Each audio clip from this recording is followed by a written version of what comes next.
विद्यार्थियों को निर्देशांक ज्यामिति नामक अध्याय में दो बिंदुओं के बीच की दूरी पर आधारित प्रश्नों को हल करना सिखाया जा रहा है। यहाँ पर एक प्रश्न विद्यार्थियों के सामने है। एक वृत्त का केंद्र मूल बिंदु है तथा एक बिंदु P 5,0 वृत्त पर स्थित है, तो क्या बिंदु Q 6,8 इस वृत्त के बाहर स्थित है? तो एक काल्पनिक चित्र पहले हम बनाएंगे और इस प्रश्न की बात को समझने का प्रयास करेंगे। जैसे एक वृत्त बना दिया हमने और इसका केंद्र के बारे में इसने क्या कहा है कि मूल बिंदु है अर्थात 0, 0 है, और वृत्त पर एक बिंदु कहा है P जो कि 5,0 है। ये वृत्त पर एक बिंदु P है। अब मूल बिंदु का नाम हमने O रख लिया। अब पूछ रहा है कि बिंदु Q एक अन्य बिंदु है जिसके निर्देशांक 6,8 हैं। तो देखो ये 0 है, इसका क्या भुज और कोट भी 0 है। बिंदु P में भुज 5 है, कोट 0 है, अर्थात इन दोनों बिंदुओं में क्या मिल रहा है बराबर? कोट 0 समान मिल रही है। इन दोनों बिंदुओं की कोट क्या है? समान है। कोट समान है, इसका मतलब यह रेखा x अक्ष के समांतर है। ठीक है ना? और चूंकि यह कोट 0 है तो x अक्ष के लिए ही कोट 0 होती है। इसका मतलब यह x अक्ष ही है। ये मूल बिंदु है, ये 5,0। अब 6,8 जो बिंदु होगा वो कहाँ होगा? 6 तो और आगे होगा और 8 तो बहुत ऊपर होगा, यहाँ कहीं आएगा जा करके। तो होगा क्या? वृत्त के बाहर स्थित होगा। तो ऐसे तो हम अनुमानित फिगर बनाकर बता दे रहे हैं कि ये वृत्त के बाहर है, लेकिन अब लगाएंगे कैसे? तो चलते हैं भाई, हल करेंगे। लिखेंगे प्रश्नानुसार आकृति में वृत्त का केंद्र O बराबर 0,0, वृत्त पर बिंदु P के निर्देशांक 5,0। ठीक, तो इसलिए OP माने O और P के बीच की दूरी निकाल लो। सूत्र लगाओगे x2 - x1 का whole square plus y2 - y1 का होल स्क्वायर। तो x1 y1 ये रहा, x2 y2 ये रहा। तो पहले x है तो 5 - 0 का होल स्क्वायर प्लस ये 0, 0, 0 - 0 का होल स्क्वायर। तो अंडर रूट, अब देखिए 5 का स्क्वायर 25 प्लस 0 तो हो गया 25 का वर्गमूल आ गया 5। तो OP तुम्हारी कितनी निकल आई? 5 निकल आई। अब बिंदु Q के बारे में कहा जा रहा है। Q के निर्देशांक 6,8 है। तो चलिए लिखेंगे, चूंकि बिंदु Q क्या है? 6,8 है। अब अगर Q मान लो इस वृत्त पर है तो Q कितना निकलेगा? ये भी 5 निकलेगा। अगर वृत्त के बाहर है तो 5 से ज्यादा निकलेगा। अगर Q वृत्त के अंदर है तो 5 से कम निकलेगा। तो हम क्या करेंगे? सीधे सीधे हम निकाल लेंगे OQ। तो OQ बराबर अंडर रूट O तुम्हारा 0, 0, Q तुम्हारा 6,8। क्या हो जाएगा? 6 - 0 का होल स्क्वायर प्लस 8 - 0 का होल स्क्वायर। वही सूत्र प्रयोग किया गया दो बिंदुओं के बीच की दूरी का। तो ये हो गया 36 प्लस 64। तो देखो कितना आ गया? अंडर रूट 100 अर्थात 10। तो अब ये क्या है? OQ OP से बड़ा निकल के आया। तो लिखेंगे क्या? चूंकि OQ is greater then OP। अगर बराबर होता तो वृत्त पे होता, बड़ा है तो वृत्त से बाहर होगा। तो लिखेंगे क्या, अतः बिंदु Q वृत्त के बाहर स्थित है। और प्रश्न ने पूछा क्या था, क्या बिंदु Q वृत्त के बाहर स्थित है? तो जवाब आ गया हाँ, बिंदु Q वृत्त के बाहर स्थित है। तो ये प्रश्न आपका हो गया। अब देखते हैं अगला प्रश्न। अब देखिए, ये अभी इस बुक में आपको हमने ये प्रश्न बताया। अब अगला प्रश्न देखिए, इसका प्रश्न नंबर 10, क्या बिंदु P आप -2, 4, त्रिज्या 6 और केंद्र 3, 5 वाले वृत्त पर स्थित है? तो अब देखिए, फिगर जब बनाएंगे आप, तो ये वृत्त हो गया, केंद्र दिया गया C आप 3, 5 और त्रिज्या दी गई है 6, ठीक है ना। और बिंदु P के निर्देशांक दिए गए हैं, P के निर्देशांक कितने दिए गए हैं? मान लेते हैं कि ये वृत्त पर हम स्थित है -2, 4। तो अगर ये CP हम निकालेंगे अभी इन दोनों बिंदुओं से, अगर 6 निकल आएगा तो इसका मतलब ये केंद्र पर स्थित है, ठीक है ना। तो आप यहाँ पे इस प्रश्न में क्या लिखेंगे, प्रश्नानुसार वृत्त का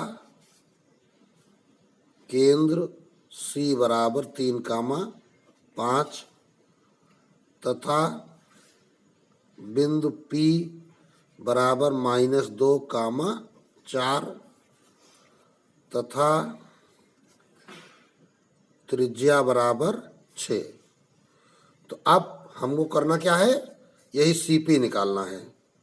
चूंकि CP बराबर √, तो C पहला बिंदु, P दूसरा, तो इससे इसको घटा के होल स्क्वायर करो, -2 -3 का होल स्क्वायर, कोटि में कोटि घटाओ तो 4 -5 का होल स्क्वायर, बीच में प्लस का निशान लगाओ, तो √, -5 का स्क्वायर 25, 4 में 5 गया, -1 का स्क्वायर +1, तो ये आ गया √26। अब देखो √26 आ गया और त्रिज्या कितनी बता रहा है यहाँ चित्र में, 6। तो अब त्रिज्या कितनी है, 6, और ये 26 कितना है, 5 का स्क्वायर 25, 6 का स्क्वायर 36, तो ये 36 से कम है ना, तो इसका मतलब ये इस 6 से कम है। तो लिखेंगे क्या, चूंकि √26 जो है इस लेस देन 6 से छोटा है, अतः बिंदु P वृत्त के अंदर स्थित है। और प्रश्न ने क्या पूछा था, वृत्त पर स्थित है, तो लिखोगे क्या, अतः बिंदु P वृत्त पर स्थित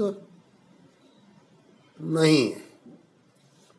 और ये आपका कंप्लीट हो गया प्रश्न, बिंदु P वृत्त पर स्थित नहीं है। चलते हैं अगला प्रश्न देखेंगे। अब 11 नंबर देखिए, किसी वृत्त का केंद्र 2a, a-7 है। फिगर बनाते हैं, ये हमने वृत्त बना लिया, केंद्र दिया गया है 2a, a-7। यदि वृत्त बिंदु 11, -9 से होकर जाता है, ये जो वृत्त है यहाँ पे एक बिंदु कौन सा है, 11, -9, वृत्त इस बिंदु से होकर जाता है तथा व्यास 10√2 है। अब इसी फिगर में हम व्यास बना लेते हैं। व्यास का होगा इस बिंदु से केंद्र से होकर जाती हुई रेखा। तो अब वृत्त का केंद्र हमने मान लिया O, और वृत्त पर यह एक बिंदु A है और व्यास AB है।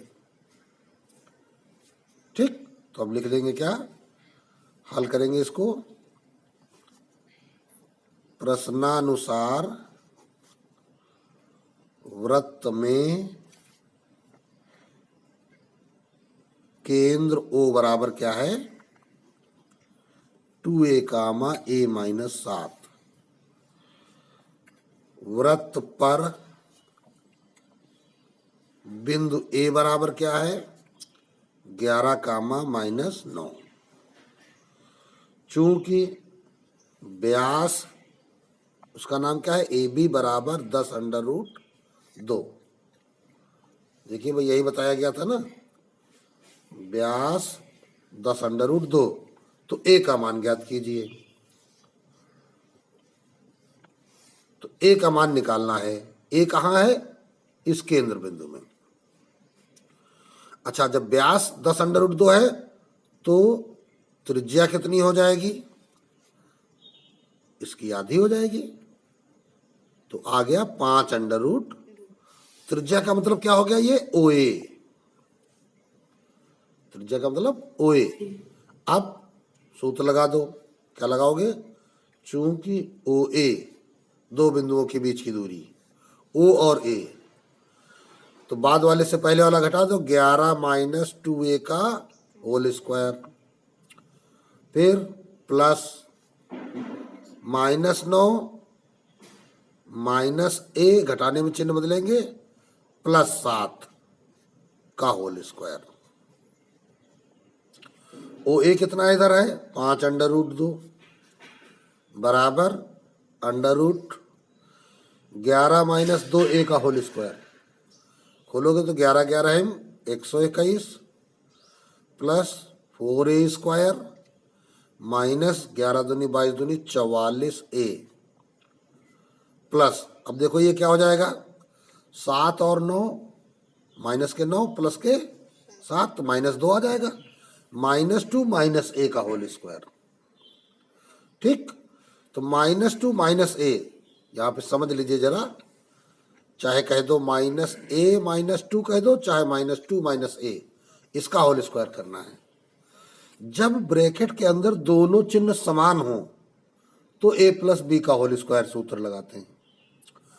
दोनों पदों के चिन्ह असमान हो तो a माइनस बी का होल स्क्वायर लगाते हैं। जैसे कहीं तुमको a माइनस बी लगे तो इसका सूत्र तो तुमको पता है, और अगर -a प्लस बी लिखे मिल जाए तो ये दोनों एक ही चीजें हैं, दोनों में एक ही सूत्र लगेगा, -a प्लस बी कहो चाहे a माइनस बी कहो, होल स्क्वायर उतना ही आएगा। इसी प्रकार -a माइनस बी कहो चाहे a प्लस बी कहो, समान चिन्हों का whole square a plus B का होल स्क्वायर, असमान चिन्हों का whole square a minus B का होल स्क्वायर। तो यहाँ -2 और -a बनेगा तो a प्लस बी का होल स्क्वायर लगेगा, a square 4 plus b square a square plus 2ab, 2 दूनी 4a, ये आ गया। अब इसको ही सरल करना है, तो अंडर रूट कैसे खत्म होंगे, दोनों पक्षों का वर्ग करने पर, तो दोनों पक्षों का वर्ग करने पर वर्ग कर दिया। ठीक है, अंदर भी इसको सरल कर लेते हैं, 4a स्क्वायर और a square 5a square -44a plus 4a तो -40a, 121 और 4 125।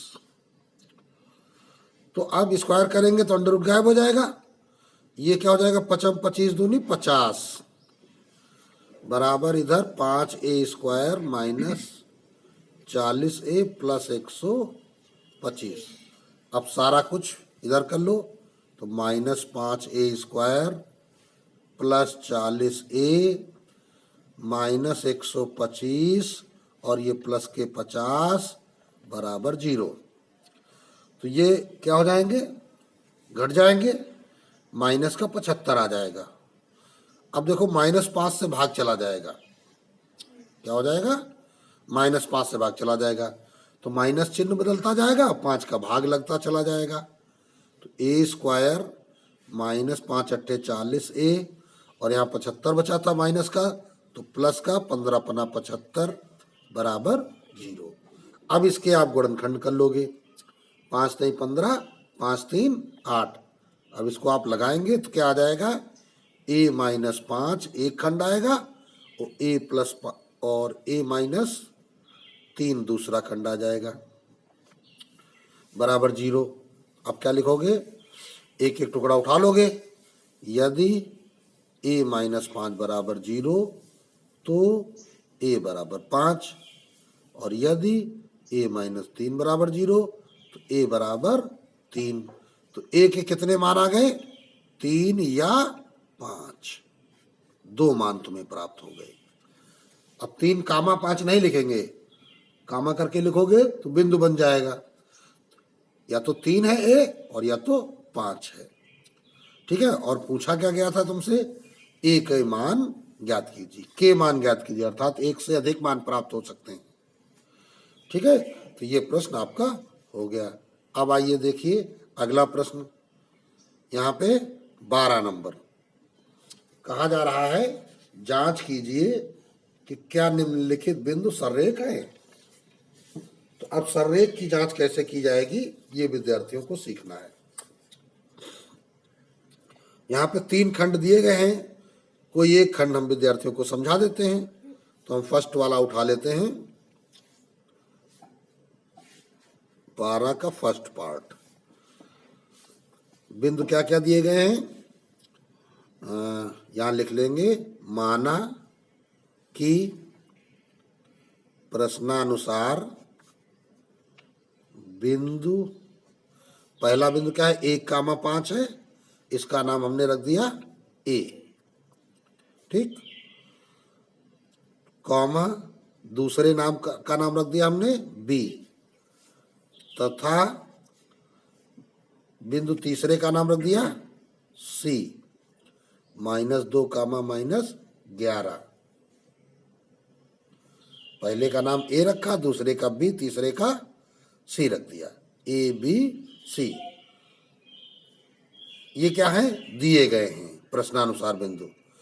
अब जांच कीजिए कि क्या निम्नलिखित बिंदु सररेखी हैं अथवा नहीं। अब ये हमें जांच करनी है कि जो 3 बिंदु हैं ये सररेखी हैं कि नहीं है। तो चलिए भाई, पहली बात तो हम इनका निरूपण करके देखते हैं। तो देखिए भाई, अगर 3 बिंदु सररेखी हैं तो क्या होगा, एक रेखा जब हम खींचेंगे तो ये तीनों बिंदुओं से होकर जाएगी।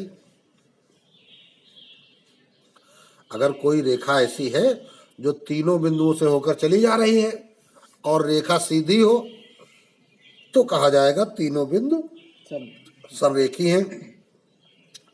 तो सररेखी होने का प्रतिबंध क्या होता है, ये आपको सीखना है। यह प्रश्न कई तरीकों से लगाया जाता है। चूंकि यहाँ हम 2 बिंदुओं के बीच की दूरी के सूत्र का प्रयोग करना सीख रहे हैं, तो यहाँ पर बिंदुओं के बीच की दूरी का संबंध क्या होगा।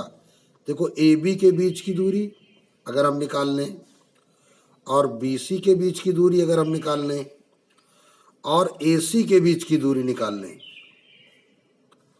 तो सररेख में प्रतिबंध होना चाहिए। ये जो ए सी है ये A B plus B C के बराबर होना चाहिए, ये सररेख का प्रतिबंध है। अगर ए सी बराबर A B plus B C आ जाए, ए बी और बी सी का जोड़ जो है वो ए सी के बराबर हो जाए, तो कहा जाएगा तीनों बिंदु सररेख है। तो चलिए यही काम करना है। अतः पहले ए बी निकालते हैं, अंडर रूट ए और बी के बीच की दूरी 2 - 1 का होल स्क्वायर प्लस 3 - 5 का होल स्क्वायर। तो अंडर रूट 2 में से 1 गया 1 का स्क्वायर 1, 3 में 5 गया 2 का स्क्वायर 4, आ गया अंडर रूट 5, लिख देंगे इकाई। अब बी सी निकाल लेते हैं, बी और सी, अंडर रूट -2 में 2 घटाओ -2 का होल स्क्वायर, -11 में 3 घटाओ तो -11 -3 का होल स्क्वायर। तो ये सजाती है, समान चिन्ह जुड़ जाएंगे, तो 4 का स्क्वायर 16, ये भी दोनों जुड़ जाएंगे, 11 3 14, तो 14 का होल स्क्वायर, 14 चको 56, फिर 14 एकम 14 5 19। या अगर तुमको याद है तो डायरेक्ट लिख दो। अब अंडर रूट 6 6 12, 19 1 20 1 21, तो BC कितना आ गया? Under root 212। अब निकालेंगे क्या? AC।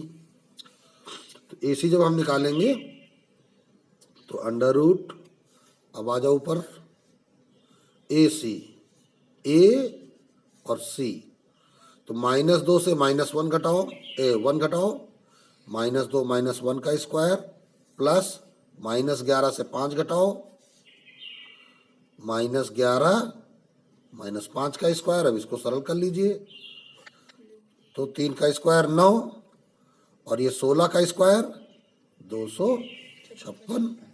तो ये कितना आ गया? अंडर रूट 9 6 15, और फिर इसके बाद 9 6 15 हो गया, और 25 1 26, तो 265 आ गया आपका अंडर रूट। अब क्या देखते हैं, क्या 265 में कुछ बाहर निकलेगा? तो गुणनखंड करेंगे, 5 25 5 15, 53 एक अभाज्य संख्या है, यानी कुछ बाहर नहीं निकलेगा। तो अब देखो करना क्या है हमें, संरेख के लिए क्या होना चाहिए? AB और BC का टोटल AC के बराबर होना चाहिए। तो लिखेंगे क्या? चूंकि AB प्लस BC, तो देखो AB कितना आया था? अंडर रूट 5, और BC कितना आया? Under root 212। अब ये तो करनी है, और जब ये करनी है तो करनी जुड़ेगी तभी जब सजातीय होगी, अर्थात अंडर रूट 5 में अंडर रूट 5 जुड़ेंगे, तो ये तो जुड़ नहीं सकती हैं। तो इसका मतलब अब इसका जब टोटल नहीं होगा तो ये अंडर रूट 265 के बराबर भी नहीं होगा। ठीक, तो इसका मतलब हम क्या लिखेंगे? इसलिए ये जो AC है तुम्हारा, है ना, अंडर रूट 265 है, जो ये बराबर नहीं है किसके? Under root 5 plus under root 212 के। तो इसलिए क्या कहेंगे? AC बराबर नहीं है AB प्लस BC के, अतः तीनों बिंदु संरेख नहीं है। निष्कर्ष आ गया कि तीनों बिंदु संरेख नहीं है। अगर संरेख होते तो इनका टोटल इस AC के बराबर आ जाता। अब अगले वाले खंडों को आप लगा के देखेंगे, हो सकता है उनमें से कोई संरेख निकल आए। अब देखिए प्रश्न संख्या 13, क्या बिंदु A -6, 10, B -4, 6 और C 3, -8 इस प्रकार संरेख हैं कि AB बराबर 2/9 AC। मतलब हमें सिद्ध करना है कि AB बराबर 2/9 AC, यह आपको सिद्ध करना है। तो चलते हैं भाई, लाएंगे। तो इस प्रश्न में दिया गया है जो, वो हमने देखो इस पेपर पे नोट कर दिया है, और इसी को लगाना है अब। तो लिखेंगे हल, और प्रश्नानुसार बिंदु A, B और C इस प्रकार संरेख हैं कि, ये तो सवाल ने बताया। तो अब हम पहले क्या करेंगे? AB बराबर निकालेंगे, इसलिए AB बराबर, AB बराबर देखिए -4 और माइनस सूत्र वाला, तो हो जाएगा +6 का होल स्क्वायर, प्लस 6 -10 का होल स्क्वायर। तो अब ये देखो कितना आ गया? +2 आ गया, 2 का स्क्वायर 4, यहाँ -4 आया, -4 का स्क्वायर, 4 का स्क्वायर 16 अंडर रूट, तो ये बराबर कितना हो गया, अंडर रूट 20। ठीक, अब निकालते हैं क्या, AC। तो AC बराबर अंडर रूट देख लीजिए, A और C, तो 3 में ये घटाओगे तो 3 + 6 का होल स्क्वायर, प्लस -8 में 10 घटाओगे, -8 - 10 का होल स्क्वायर, तो ये देखिए क्या हो गया, 6 3 9 का स्क्वायर 81, प्लस 10 8 18 का स्क्वायर, तो 18 8 144, 18 1 18 14 32, 324, तो बराबर अंडर रूट 4 1 5 8 2 10 3 1 4, ये आ गया 405। अब तुम्हें करना क्या है, AB बराबर 2/9 AC सिद्ध करना है। तो AB क्या है, 2/9 AC, तो पहले हम 2/9 AC निकालते हैं, 2/9 AC, लेकिन यहां पे बताया गया है AB बराबर 2/9 AC। चलो पहले 2/9 AC निकाल लो, तो 2/9 AC का मान अंडर रूट 405। तो देखिए 405 के कहीं गुणनखंड करके देख लो जरा, 5 8 40, 5 एकम 5, 3 दूनी 6, 3 7 21, 3 9 27, 3 त्रिको 9, 3 एकम 3, तो देखो 3 3 का जोड़ा बना, 3 3 का जोड़ा बना, तो इस 405 से क्या निकल आएगा बाहर, 3 3 2 बार निकल आएगा, तो 2/9 इंटू इसको क्या कह देंगे 9 अंडर रूट, क्या बच जाएगा 5, अब 9 9 कट गया, तो आ गया क्या 2 अंडर रूट 5। तो अब देखो क्या 2 अंडर रूट 5 AB के बराबर है, तो जरा इस AB वाले को देख लो, ये 20 है, तो 20 के गुणनखंड करोगे, 2 दूनी 4 पंचे 20, इससे 2 बाहर निकल आएगा, वो अंडर रूट 5 बच जाएगा। तो देखो 2 अंडर रूट 5 क्या निकल आया, AB निकल आया, तो ये क्या लिख लेंगे बराबर AB। तो अब हम क्या कहेंगे, अतः AB बराबर 2/9 अंडर रूट सॉरी AC, अतः AB बराबर 2/9 AC है। प्रश्न में देखिए क्या पूछा गया था, क्या इस प्रकार संरेख है कि इतना है, तो अतः निकल के आया कि हाँ AB बराबर 2/9 AC है। अब अगला प्रश्न देखिए, क्या बिंदु A 3 1, B 12 - 2 और C 0 - 2 एक त्रिभुज के शीर्ष नहीं हो सकते हैं। 3 बिंदुओं के बारे में पूछा जा रहा है कि क्या ये त्रिभुज के शीर्ष नहीं हो सकते हैं। तो ये 3 बिंदु तुम्हारे इस प्रकार हैं, तो लिखेंगे क्या हम, हल प्रश्नानुसार ये 3 बिंदु दिए गए हैं, हाँ लिख दिया। तो देखिए 3 बिंदु त्रिभुज कब बनाएंगे, अगर एक बिंदु 2 बिंदु और तीसरा बिंदु अगर हमने इसी लाइन पे रख दिया, इन दोनों बिंदुओं को मिलाने वाली रेखा पे हम तीसरा बिंदु रख दें, तो तीनों बिंदु सररेख हो जाएंगे। 2 बिंदु हमने लिए, अगर तीसरे बिंदु को हमने इसी लाइन पे रख दिया तो क्या हो जाएंगे, सररेख हो जाएंगे। अगर इस तीसरे बिंदु को इस लाइन से बाहर रखें, चाहे इधर रखें चाहे इधर रखें, अगर हम ऊपर रखेंगे तो देखो त्रिभुज बन गया, अगर नीचे रखेंगे तो देखो त्रिभुज बन गया। अर्थात तीसरा बिंदु क्या है, सररेख नहीं है। तो जब अगर ये तीनों बिंदु सररेख नहीं होंगे तो त्रिभुज बना देंगे, अगर सररेख होंगे तो नहीं बनाएंगे। तो सररेख के लिए अभी हमने क्या किया था, तीनों बिंदुओं में परस्पर दूरी निकालते हैं हम, तो लिखेंगे क्या, चूंकि AB निकालिए A और B, तो 12 - 3 का होल स्क्वायर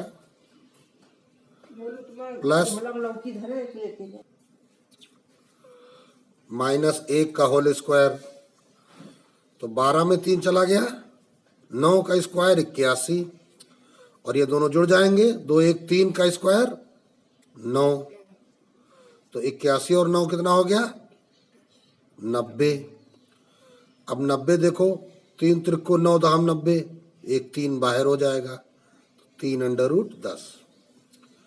अब BC निकाल लो, B और C 3 बिंदु है, अगर 3 बिंदु A B और C लिए जाए तो पहले AB निकाला, अब BC निकालेंगे, तो अंडर रूट BC क्या हो जाएगा 0 माइनस 12 का होल स्क्वायर प्लस 2, और ये माइनस 2 क्या हो जाएंगे प्लस 2 का होल स्क्वायर, तो बराबर 12 का स्क्वायर 144, 4 का स्क्वायर 16, तो ये हो गया अंडर रूट तो 160। अब 16 दहाम 160, 16 का वर्गमूल 4 होता है, तो 4 बाहर निकल आएगा अंडर रूट 10, तथा अब देखो इधर हम निकाल लेंगे, AB हो गया BC हो गया, अब AC निकाल लेते हैं, AC बराबर अंडर रूट A और C, देखिए A और C, तो 0 माइनस 3 का होल स्क्वायर, 0 माइनस 3 का होल स्क्वायर, और क्या 2 माइनस 1 का होल स्क्वायर, ठीक, तो बराबर अंडर रूट 3 का स्क्वायर 9, 2 में 1 गया, 1 का स्क्वायर 1, तो बराबर अंडर रूट 10 आ गया। तीनों भुजाएं निकल आई। तो अब देखिए सररेख के लिए प्रतिबंध क्या था कि 3 भुजाएं जब निकल आवे तो 3 में से किन्हीं 2 का योग, ठीक, देखो इनमें 4 अंडर रूट 10 सबसे बड़ा है, 3 अंडर रूट 10 छोटा है, 1 अंडर रूट 10 सबसे छोटा है, तो हम लिखेंगे क्या, चूंकि सबसे छोटी दोनों भुजाएं उठा लो, 3 under root 10 plus 1 under root 10 बराबर क्या होता है, दोनों को जोड़ोगे तो 4 अंडर रूट 10, सजाती है ना। तो 3 अंडर रूट 10 क्या था AB, 1 अंडर रूट 10 क्या था AC, बराबर क्या निकल आया BC। इसका मतलब क्या हो गया, तीनों बिंदु सररेख हैं, अतः तीनों बिंदु संरेख हैं, अतः इन बिंदुओं से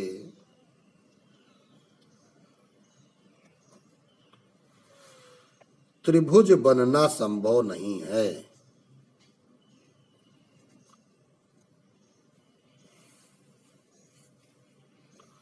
इन बिंदुओं से त्रिभुज बनना संभव नहीं है, क्यों, क्योंकि ये सररेख आ गए।